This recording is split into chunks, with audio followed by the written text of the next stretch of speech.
Thank you very much, Winnan. And we are getting into this game. It is C3 U's versus Seed 6 Megd coming out in this game. We're starting off U's, of course, coming in with the greatsword that we've seen from him several times. And on the other side, Megd coming in with a classic Val pick here on the Fortress of Lions. Yeah, U's with the greatsword pick on the J.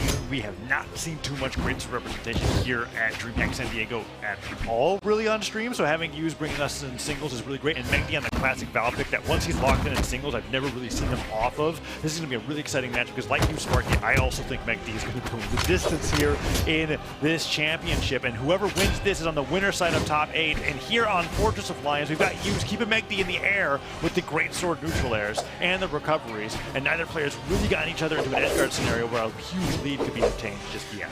So in terms of matchup experience for Megd against not necessarily U's, but if we're looking at greatsword, Megd, of course, has a lot of experience against Hardy MJ, the North American greatsword player. They have a total of 8 sets played against one another, and it looks like it's not really working out so well for him, at least here in Game 1, as U's early gets that stock. It's about 1 minute and 5 seconds into the game, but early in terms of how far we are through U's stock. He is at 50 damage right now. Open it up early with this, and he keeps the strings going. Even gets that weapon toss for a little bit of extra damage, a little bit of extra hit stun.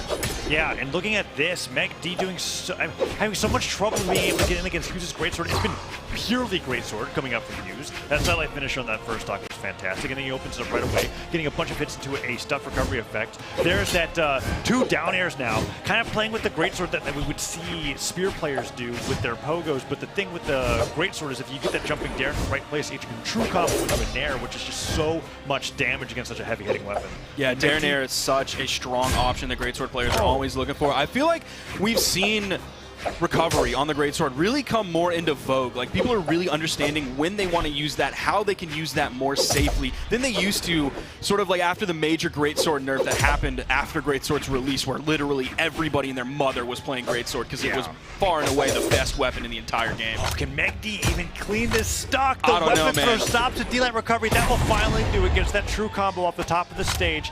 He's very close to being knocked out here, but U's has such a fantastic lead in this game number 1. Gonna be looking for the weapon spawn, grabs it immediately. Of course, it's the greatsword.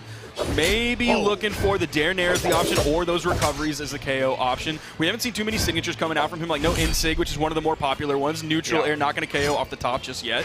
Yeah, I don't really think U's has been pressured into a situation where he needs to go for those really early knockouts so far. He was able to get that sidelight finisher before. He switches over to the sword, which I guess like a playstyle that is possible with Jaeyoon is that you just use the sword for those knockouts, but Megd now has this juggle on the landings. Recoveries and nairs are hitting. U's is trying to get in, and Megd's taking over control of the center of the stage. Derek stops the recovery there. U's has stopped a few of Megd's recoveries, but he can't get this knockout. Megd's brought it back. The delay. I think that was gravity cancel something, and the inputs just messed up, and now he uses a guy in an edgeguard scenario. Or maybe he was going for a D-Light dare recovery, but he didn't get the jump before the dare. That had to have been a missed input coming out from Megd. He does clean up the stock. He is now in the lead because of that, sitting on 2 stocks compared to U's 1.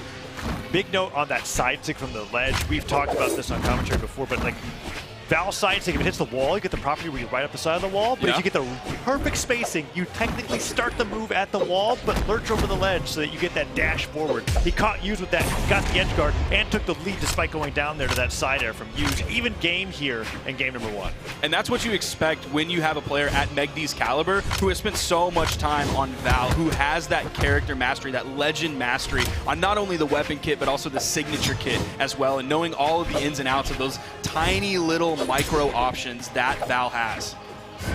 Now U's trying to keep Megd out of the way with these both the greatsword recovery and the nair are doing the same kind of thing where he's keeping Megd in the air, but that side stick just catches U's off guard on the ground, falls off the stage for very particular spacing on that sword recovery, gets the Sair, U's low on jumps, does come back to the stage. Megd's deciding not to go off the side of the stage. Yeah, that could have been a great option. I think U's was playing a little bit too low, that Megd really didn't want to risk that, because I don't think it would have hit at that moment, and U's, like, he knew that was potentially coming, which is why he was playing so low on that wall.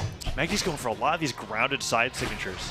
A few of them already connected. He's not getting punished for it. The Sair knocks the greatsword out of U's hand, and U's has a bit. Okay, that D-Light recovery just catches U's going high. I guess U's thought he was going to catch Megd out of a jump, out of a dodge, something like that, but that was just a really solid game 1 coming out from U's. Yeah, Megd picked that up so quickly. It's like he was ready for it, like he knew it was coming. Yeah, we got to see that sidelight finisher. And then after that, Hughes just struggled to be able to hold on. We saw that signature come out. Megd ready for that punish after that side sig, D-Light side air, gets the stuff recovery. Now we're seeing players really learn how to pick up that D-Light side air when you get it right on that corner where they're not getting like the full jump height up, because if you do the full jump height up, you're going to be way too high. Because again, it has that little strange interaction on the corner. So we've seen like a couple players really nail that here lately. And Megd's corner guarding game has actually evolved even past that. There was a combo where he did like a dash off fastball sword recovery, just straight up from the sword recovery, to be able to catch a specific recovery that Hughes was going for, and then turn that into a stock himself. So we're back over here onto Apocalypse now for game number 2.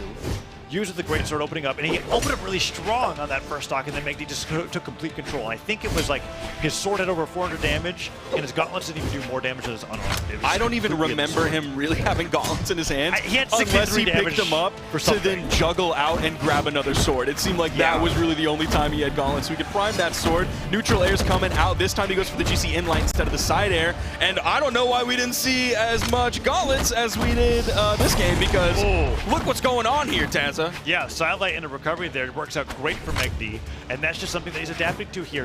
We talk about adaptation happening a lot after a loss or after a struggle in a certain game, but it can absolutely happen after you beat your opponent in a close game 1 and you go, oh wait, if I play like this, it can go so much better. And using the same thing back there with back-to-back stairs, gets that edge guard, and Megd might be going back to the sword after that one. He cleans up the stock. We are even, exactly perfect here. We're about 1 minute and 17 seconds into the game. He's grabbing these gauntlets, gets hit with the 2-piece and the third with that turnaround nair. Again, another 2-piece coming out from Hughes. He's starting to piece up the damage. Oh, and Megd's been stuck on the gauntlets this entire time. He really wants to probably focus going to on switch, right? Well, he did a weapon throw forward, picks it back up, gets the side light, edge guard from Hughes here, gets the D-Light bridge. Didn't expect it, didn't go for anything afterwards. D-Light bridge once again, tacking on so much damage, but no finisher just yet.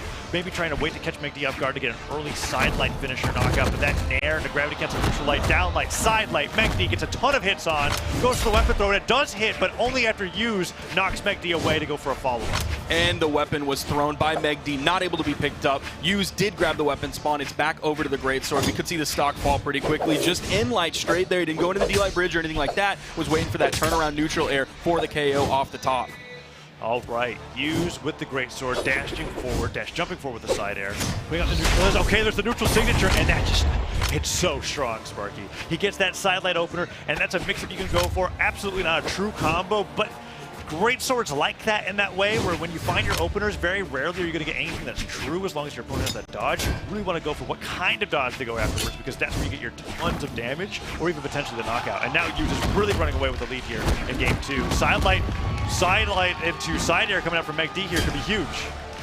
Hughes getting back to the stage, going to swap over onto the sword. Megd is able to pick up his gauntlets after that little bounce pass to himself. That did not make a connection. Recovery KOs off the top. Megd about 50 damage behind here in game 2 after taking game 1. We are, of course, here on Apocalypse, and they're using that soft platform. They're playing around it. That weapon spawn comes right to it. Hughes grabs the greatsword. Yeah, after that side light opener, Hughes going in for that neutral light bridge. Greatsword, one of those weapons where it's actually the only weapon where you can have so many different light attacks after your opener. And Hughes has been mixing them up quite nicely, but Megd not phased by that. Doesn't even want to switch off to the sword.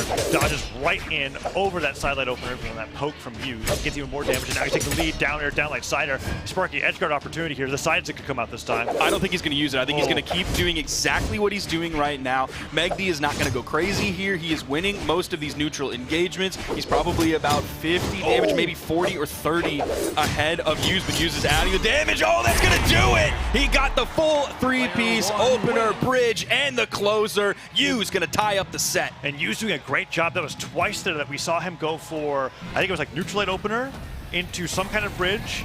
Then he dodges or dashes to interrupt it, and then begin again to chase after the dodge from Megd. That time that dodge back, the neutral sig catches it. We can see right there, he messes that one up, but he falls, gets the side light, then he dashes forward with the neutral light opener, takes him out with that side light finisher.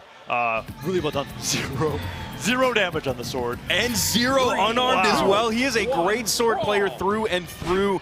Megd has to keep him off of that weapon. That means weapon starving.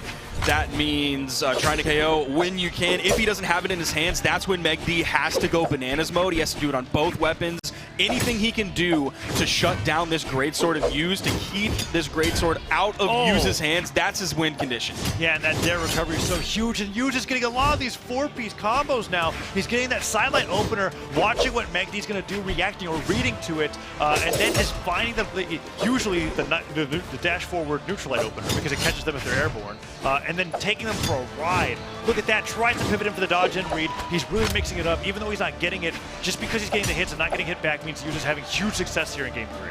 And that's like the point of Greatsword, right? It's that mix-up game. It's that hitting that neutral light opener, and then you just, it's imagination time. It's what you think your opponent is going to do right after that, whether you want to catch a jump, whether you want to catch a dodge, whether you think you got to turn it around. There's a lot of just like, it's branches on the tree of how to play Greatsword that makes it so unique compared to so many other weapons. And now Use in this situation where because he had such control over the stage, he does actually switch over to the sword for the favorable, I think it is inarguable that it's just easier to get a sword knockout from D-Line recovery or spot dodge recovery. In that case, that wasn't exactly the easiest knockout that I've ever seen.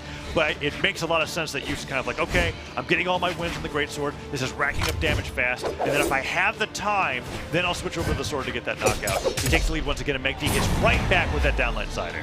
And it's one of those things where like he's finding KOs with the Greatsword, obviously. So he doesn't have to do like, okay, I'm doing my damage, Greatsword in my hand, it's time to KO, I have to hunt for that sword. No, he's able to do it on both weapons, so he's not totally constrained just to the Greatsword for damage and just to the sword for the KOs, which means if he has the Greatsword in his hand, which obviously he wants, he can play the entire game with just that in his hands. Yeah. We're in a situation right now, though, where we were talking about at the beginning of the game, maybe Megd's interest is to get that weapon and just throw it off the board so that Use can't switch over. And we see him do that. Primes over to a new sword, sidelights through, takes in a little bit of damage, but Use has been keeping Megd in the air. Getting some nice neutral airs, side airs here and there, bringing him into orange now.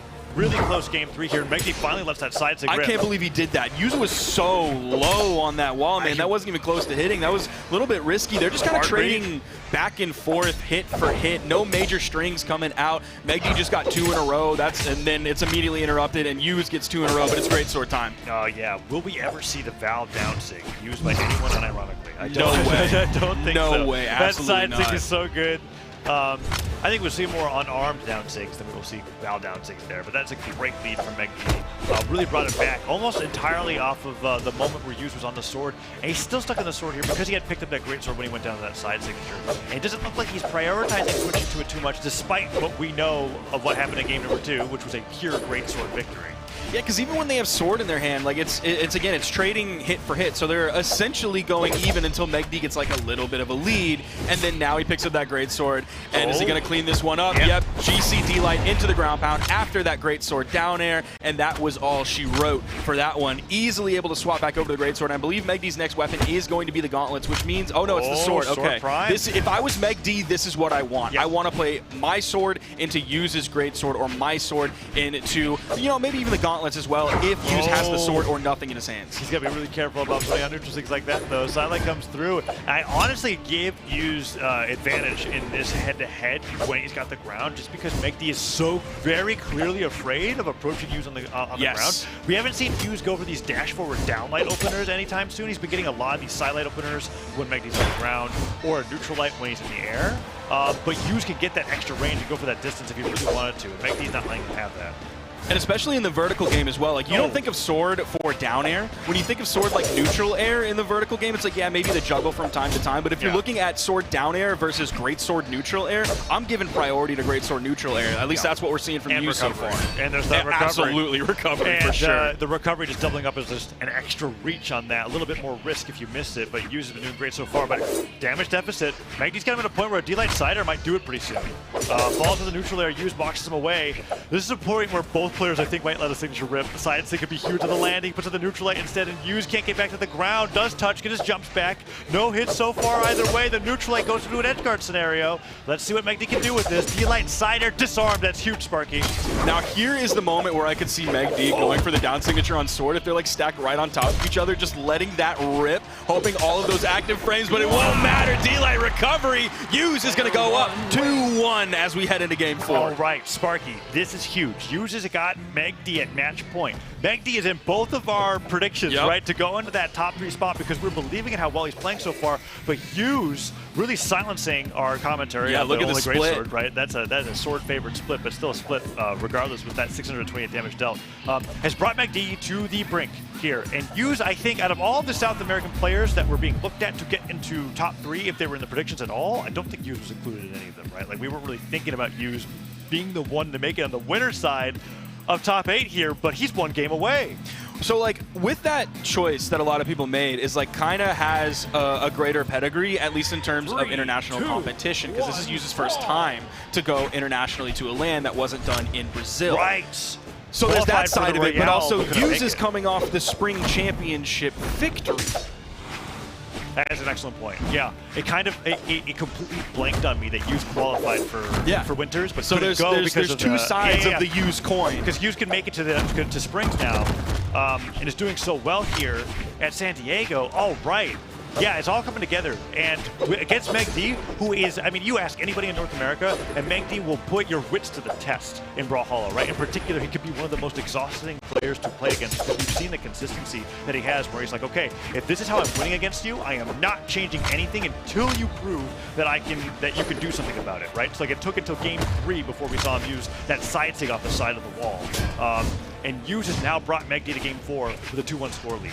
And there's so few players that play like Megd does and executes at the level that Megd does. So someone like Hughes could have little to no experience against someone who plays like Megd, but he's still doing such a good job here. And even with the stat split at the end of last game, the fact that, I mean, I said get Hughes off the greatsword and that's the win condition, that's not the case here, as we've seen. Save for when Sandstorm had 1 run with Arcadia and Hardy MJ, there's not very many greatsword players to even practice against in North America, right? So except South America did have a few that existed. That's what I'm saying. Yeah. So like Hughes has got like a very practiced and experienced greatsword against possibly an inexperienced player against this match like Megd. That D-Light recovery comes through here, evens it up 2-2, and Hughes is favoring that greatsword there.